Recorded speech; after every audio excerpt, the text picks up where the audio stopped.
کہ در حقیقت تزکیہ نفس کا ذریعہ یہ قرآن ہے۔ سینوں میں جو روگ ہیں، حب دنیا، حب مال، حب شہرت، حب اقتدار، جس کو کہ ایڈلر کہتا ہے دی ارج ٹو ڈومینیٹ، میرا غلبہ ہو، میرا تسلط ہو، میں نمایاں ہو جاؤں، میری حکومت بن جائے، اختیار میرے ہاتھ میں آ جائے، دی ارج ٹو ڈومینیٹ۔ یہ ساری ارجز ہیں ہماری در حقیقت جس سے فساد رونما ہے۔ یہ حب مال ہے جس کی وجہ سے ہمارے اندر تنافس ہے۔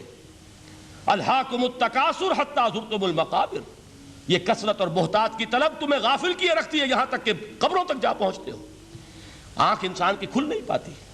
جس کے پاس 10 نسلوں کے لیے کھانے کو موجود ہے، اس کی بھی حرص جو ہے اور مزید کا لالچ جو ہے وہ ختم نہیں ہوتا۔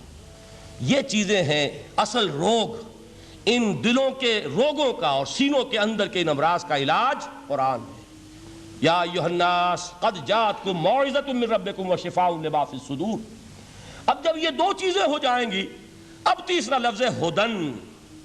ہدایت بیکار ہے جب تک دل میں گداز نہ ہو، ہدایت بیکار ہے جب تک کہ نیت درست نہ ہو۔ کوئی شخص بڑا عالم ہے لیکن اپنے علم کو اس نے ذریعہ بنایا ہے دنیا کمانے کا، تو در حقیقت یہ قرآن اس کے حق میں ہدایت نہیں ہے، اس کے حق میں عذاب خدا بندی کا ذریعہ بن رہا ہے۔ حضور نے خود فرمایا القرآن حجت لک او علیک، یہ قرآن یا تمہارے حق میں حجت ہے یا تمہارے خلاف حجت بنے گا قرآن کے قیامت کے دن۔ اس لیے کہ ایک شخص اس کو دنیا کمانے کا ذریعہ بنا رہا ہے، ایک شخص اس کو شہرت کے حصول کا ذریعہ بنا رہا ہے، ایک شخص علم کو ذریعہ بنا رہا ہے دنیا میں نمایاں ہونے کا، اپنی تعریف کا۔ حضور نے فرمایا کہ قیامت کے دن سب سے پہلے 3 افراد کا معاملہ پیش ہوگا عدالت خداوندی میں۔ ایک وہ جو بڑا عالم سمجھا جاتا تھا، اس سے بڑا علم پھیلا۔ دوسرا وہ جو بہت صاحب ثروت تھا، اس نے بہت خیرات کے کاموں میں پیسہ لگایا۔ تیسرا وہ جو دنیا میں شہید سمجھا جاتا تھا کہ اللہ کی راہ میں جنگ کرتے ہوئے جان دے دی۔ اللہ ان تینوں سے جو اس کو نعمتیں دی تھی ان کا ذکر کر کے پوچھے گا کہ میں نے تمہیں یہ دیا، تمہیں یہ دیا، تمہیں یہ دیا، تم کیا کر کے لائے؟ وہ شہید کہے گا کہ اللہ میں نے تیری راہ میں جنگ کی اور اپنی جان دے دی تاکہ تو راضی ہو جائے۔ اللہ فرمائے گا کذبتا، تو نے جھوٹ بولا، انک قد قاتلت لان یقال جریء، تو نے تو یہ جنگ اس لیے کی تھی کہ کہا جائے کہ بڑا جری ہے، بڑا بہادر ہے۔ یہ لوگوں سے بہادری کے تمغے لینا تمہارا مقصود تھا۔ وقد قیل، وہ کہا جا چکا ہے، اب یہاں تمہارے لیے کچھ نہیں۔ اور فرشتوں کو حکم ہوگا اور وہ اوندے منہ اس کو گھسیٹتے ہوئے جہنم میں جھونک دیں گے۔ دنیا میں شہید سمجھا جا رہا ہے، آخرت میں جہنمی ہے۔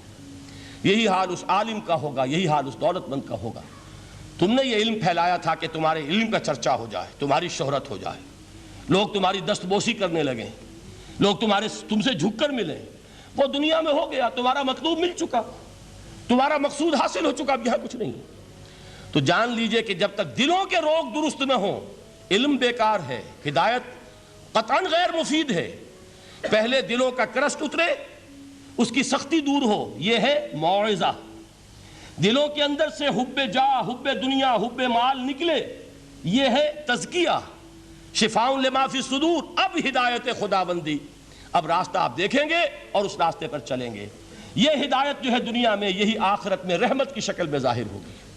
جنہوں نے اس قرآن کی ہدایت سے فائدہ اس دنیا میں اٹھایا، آخرت میں رحمت خداوندی کی بدلیاں ان پر سائے کریں گے۔ ایک حدیث میں تو باقاعدہ الفاظ آئے ہیں کہ سورہ بقرہ اور سورہ آل عمران یہ 2 بدلیوں کی صورت میں ظاہر ہوں گی میدان حشر میں، اور ان لوگوں پر سایہ کریں گی کہ جن کو ان سے بڑی محبت تھی۔